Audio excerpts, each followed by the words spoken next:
Hello everybody, welcome to the Tea Time Station, and we are going to be reading The Stinky Cheeseman and Other Fairly Stupid Tales by John Scieszka and Lane Smith. I have found a kernel of wheat, said Little Red Hen. Now who will help me plant this wheat? Where is that lazy dog? Where is that lazy cat? Where is that lazy mouse? Wait a minute. Hold everything. You can't tell your story right here. This is the end paper. The book hasn't even started yet. Who are you? Will you help me plant the wheat? I'm Jack. I'm the narrator. And no, I can't help you plant the wheat. I'm a very busy guy trying to put a book together. Now, why don't you just disappear for a few pages? I'll call when I need you. But who will help me tell my story? Who will help me draw a picture of the wheat? Who will help me spell the wheat? Listen, Hen, forget the wheat. Here comes a title page. Title page for The Stinky Cheeseman and Other Fairly Stupid Tales. I know. The page is upside down. I meant to do that. Whoever looks at that dedication stuff anyhow. If you really want to read it, you can always stand on your head. Introduction. A long time ago, people used to tell magical stories of wonder and enchantment. Those stories were called fairy tales. Those stories are not in this book. The stories in this book are almost fairy tales, but not quite. The stories in this book are fairly stupid tales. I mean, what else would you call a story like Goldilocks and the Three Elephants? This girl walking through the woods smells peanut porridge cooking. She decides to break into the elephant's house, eat the porridge, sit in the chairs, and sleep in the beds. But when she gets in the house, she can't climb up on baby elephant's chair because it's too big. She can't climb up on mama elephant's chair because it's much too big. And she can't climb up on Papa Bear's chair because it's much, much too big. She goes home. The end. And if you don't think that's fairly stupid, you should read Little Red Running Shorts or maybe The Stinky Cheeseman. In fact, you should definitely go read the stories now because the rest of this introduction just kind of goes on and doesn't really say anything. I stuck it on the end here so it would fill up the page and make it look like I really knew what I was talking about. So stop now. I mean it. Quit reading. Turn the page. If you read this last sentence, it won't tell you anything. Chicken Lickin'. Once upon a time, Chicken Lickin' was standing around when a piece of something fell on her head.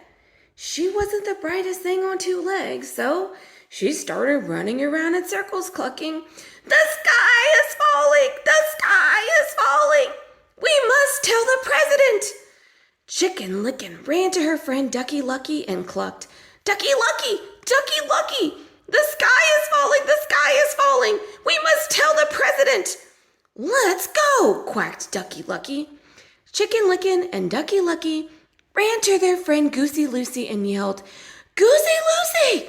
Goosey Lucy! The sky is falling! The sky is falling! We must tell the president!" "Let's go!" honked Goosey Lucy.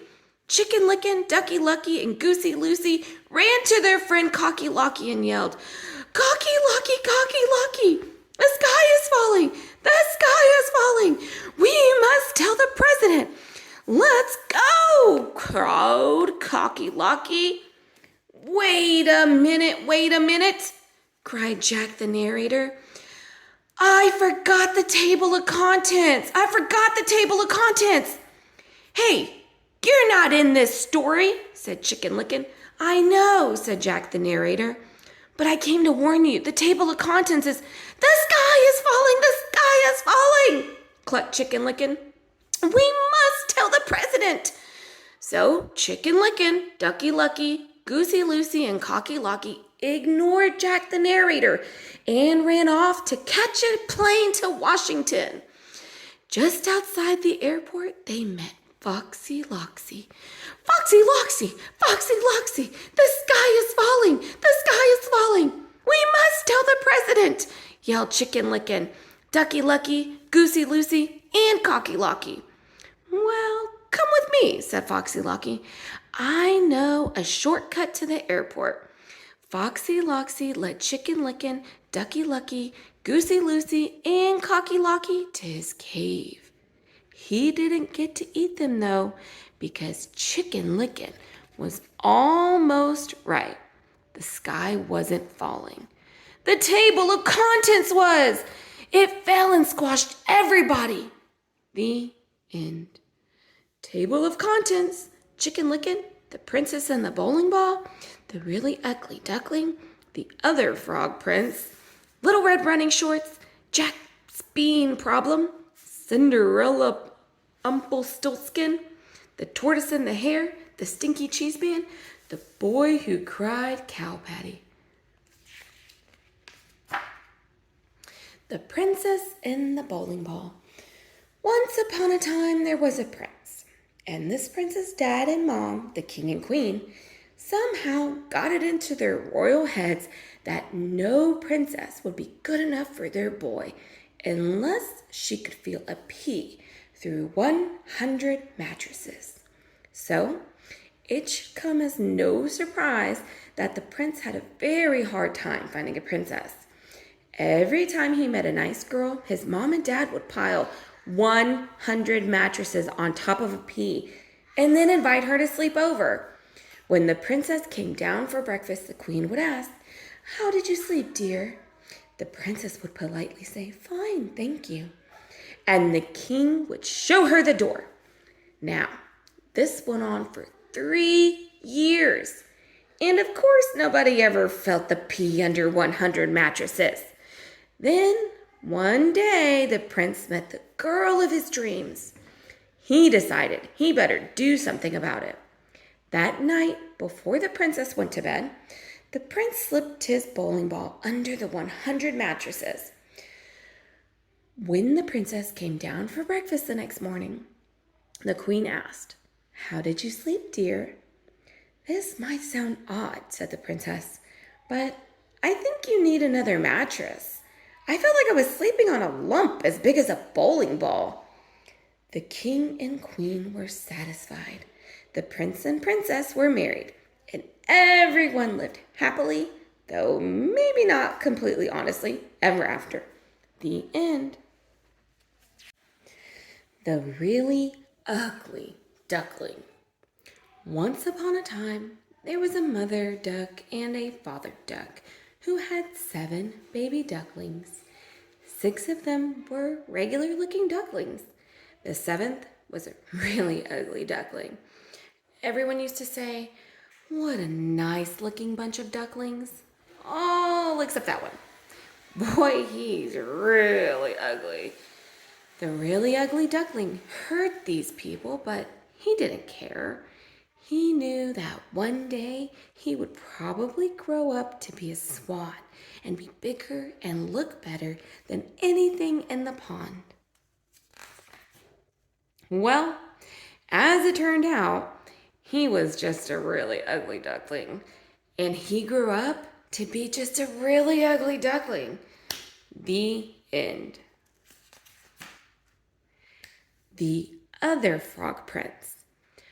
Once upon a time, there was a frog.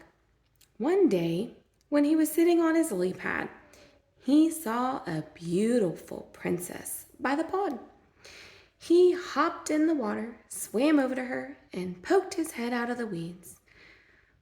"Pardon me, oh beautiful princess," he said in his most sad and pathetic voice. "I wonder if you could help me." The princess was about to jump up and run, but she felt sorry for the frog with the sad and pathetic voice. So she asked, "What can I do to help you, little frog?" "Well," said the frog, "I'm not really a frog, but a handsome prince who was turned into a frog by a wicked witch's spell. And the spell can only be broken by the kiss of a beautiful princess." The princess thought about this for a second.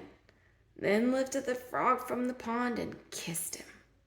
I was just kidding, said the frog. He jumped back into the pond and the princess wiped the frog slime off her lips. The end. Little Red Running Shorts. Okay, I've got things running smoothly now, said Jack the narrator. And this next story is even better than the last three. See, it's about this girl who runs very fast and always wears red running shorts. And that's where her name comes from. Get it? So, anyway, this girl is running to her granny's house when she meets a wolf. He tricks her into taking the long way while he takes the shortcut. Now, this is the good part, because Red runs so fast, she beats the wolf to Granny's house. He knocks on the door, Red answers it, and guess what she says? My, what slow feet you have. And that's it, the end. Is that great or what? So sit back, relax, and enjoy Little Red Running Shorts. And now, like I already said, Little Red Running Shorts. You just told the whole story, says Little Red Running Shorts. We're not going to tell it again. You can't say that, says Jack. You have to start with once upon a time. No way, says the wolf. You blew it. But you guys are next. Look at the top of the page. Little Red Running Shorts, that's you. Let's go, wolf. We're out of here. Wait, you can't do this. Your story is supposed to be 3 pages long. What do I do when we turn the page? I planted the wheat. I watered the wheat. I harvested the wheat. Now do I get to tell my story? Said Little Red Hen. Say, what's going on here? Why is that page blank? Is that my page? Where is that lazy dog? Where is that lazy cat? Where is that lazy mouse? How do they expect me to tell this whole story by myself? Where is the lazy narrator? Where is the lazy illustrator? Where is the lazy author? Jack's bean problem. Forget that hen. Now it's time for the best story in the whole book. My story. Because once upon a time, I traded our last cow for 3 magic beans. And hey, Giant, what are you doing down here? You're wrecking my whole story. I don't like that story, said the giant. You always trick me. That's the best part, said Jack. Fee, fi, fum, fory. I have made my own story. Great rhyme, Giant, and I'm sure your story is just as good, but there's no room for it, so why don't you climb back up that beanstalk? I'll be up in a few minutes to steal your gold and your singing harp. I'll grind your bones to make my bread. I knew you'd understand. And there's another little thing that's been bugging me. Could you please stop talking in uppercase letters? It really messes up the page. I will read my story now, said the giant. And he did. Giant story. The end of The Evil Stepmother said, I'll huff and snuff and give you 3 wishes. The beast changed into 7 dwarves, happily ever after, for a spell had been cast by a wicked witch, once upon a time. That's your story, said Jack. You've got to be kidding.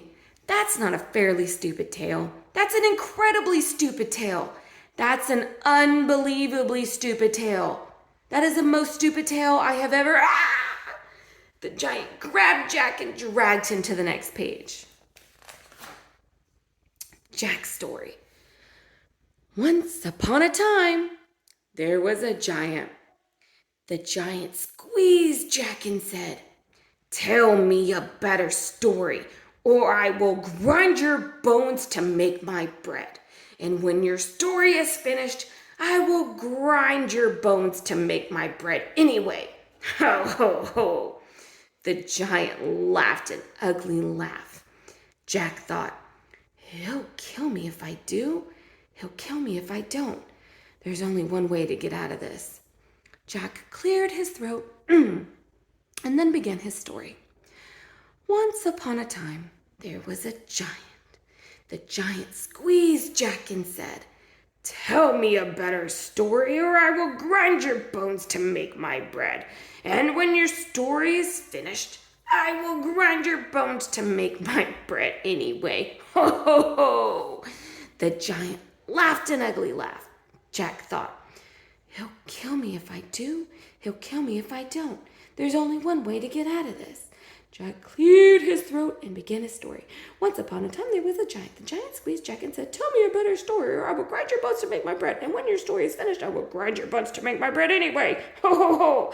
The giant laughed an ugly laugh. Jack thought, he'll kill me if I do. He'll kill me if I don't. There's only one way to get out of this. Jack cleared his throat. Cinderella Rumpelstiltskin, or the girl who really blew it. Once upon a time, there was a beautiful girl named Cinderella who lived with her wicked stepmother and two ugly stepsisters.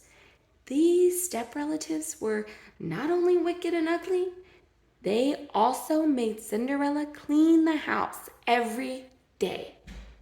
One day, the local prince announced that he was holding a fabulous ball at his castle. Everyone was invited. The stepmother and stepsisters got all dressed up to go, but as usual, they made Cinderella clean the house, so she didn't have time to get ready. After the stepmother and stepsisters left for the ball, Cinderella sat down and began to cry. Just then, a little man appeared. Please don't cry, he said. I can help you spin straw into gold. I don't think that will do me much good, said Cinderella. I need a fancy dress, glass slippers, and a coach. Would you like to try to guess my name? Said the clever little man. Cinderella looked at him. No, not really. Come on, do you think it's Chester? If you don't have a dress, it doesn't really matter. Oh, just guess a name, any name. I'm not supposed to talk to strangers, said Cinderella. Then she closed the door and left the little man standing outside screaming, Rumpelstiltskin! Rumpelstiltskin! Rumpelstiltskin! When the stepmother and stepsisters got home from the ball, Cinderella told them about the strange little man. They still made her clean the house, and meaner still, they changed her name to Cinder Rumpelstiltskin. The end. The Tortoise and the Hare. Once upon a time, there was a tortoise who was very slow, but very dependable. He would always get where he set out to go. It just took him a little longer than most people. One day, Rabbit saw Tortoise walking slowly but surely down the road and said, Tortoise, you are so slow. I could probably grow hair faster than you run. Oh, yeah, said Tortoise slowly. Yeah, said Rabbit. So they decided to race. On the day of the big race, Tortoise and Rabbit lined up at the starting line. Al said, on your mark, get set, bro! Tortoise started to run. Rabbit started to grow his hair. Tortoise ran, Rabbit grew his hair. Tortoise ran, Rabbit grew his hair. Tortoise ran, Rabbit grew his hair. Tortoise ran, Rabbit grew his hair. Tortoise ran, Rabbit grew his hair. Tortoise ran, Rabbit grew his hair. Tortoise is still running. Rabbit is still growing his hair. Not. The end. The Stinky Cheeseman. Once upon a time, there was a little old woman and a little old man who lived together in a little old house. They were lonely. So the little old lady decided to make a man out of stinky cheese. She gave him a piece of bacon for a mouth and 2 olives for eyes and put him in the oven to cook. When she opened the oven to see if he was done, the smell knocked her back. Whew! What is that terrible smell? She cried. The Stinky Cheeseman hopped out of the oven and ran out the door, calling, Run, run, run as fast as you can. You can't catch me. I'm the Stinky Cheeseman. The little old lady and the little old man sniffed the air. I'm not really very hungry, said the little old man. I'm not really all that lonely, said the little old lady. So they didn't chase the Stinky Cheeseman. The Stinky Cheeseman ran and ran until he met a cow eating grass in the field. Wow, what's that awful smell? Said the cow. The Stinky Cheeseman said, I've run away from a little old lady and a little old man, and I can run away from you too. I can. Run, run, run as fast as you can. You can't catch me. I'm the Stinky Cheeseman. The cow gave another sniff and said, I'll bet you could give someone 2 or 3 stomach aches. I think I'll just eat weeds. So the cow didn't chase the Stinky Cheeseman either. The Stinky Cheeseman ran and ran until he met some kids playing outside school. Gross, said a little girl. What's that nasty smell? I've run away from a little old lady and a little old man and a cow, and I can run away from you too, I can. Run, run, run as fast as you can. You can't catch me. I'm the Stinky Cheeseman. A little boy looked up, sniffed the air, and said, If we catch him, our teacher will probably make us eat him. Let's get out of here. So the kids didn't chase the Stinky Cheeseman either. By and by, the Stinky Cheeseman came to a river with no bridge. How will I ever cross this river? It's too big to jump, and if I try to swim across, I'll probably fall apart, said you-know-who. Just then, the sly fox, who shows up in a lot of stories like these, poked his head out of the bushes. Why, just hop on my back, and I'll carry you across, Stinky Cheeseman. How do I know you won't eat me? Trust me, said the fox. So, the Stinky Cheeseman hopped on the fox's back. The fox swam to the middle of the river and said, Oh man, what is that funky smell? The fox coughed, gagged, and sneezed, and the Stinky Cheeseman flew off his back and into the river, where he fell apart. The end. Shh. Be very quiet. I moved the end paper up here so the giant would think the book is over. The big lug is finally asleep. Now I can sneak out of here. Just turn the page very quietly, and that will be the... I found the wheat! I planted the wheat! I grew the wheat! I harvested the wheat! I ground the wheat! I made the dough! I baked the bread, said the little hen. And did anyone help me? Did anyone save space for my story? So now, said the little red hen, who thinks they're going to help me eat the bread? Bread? Said the giant. Eat? Said the giant. The end. What is this doing here? This is ugly. Who is this ISBN guy? Who will buy this book anyway? Over 50 pages of nonsense, and I'm only in 3 of them. Blah, blah, blah, blah, blah, blah, blah, blah, blah.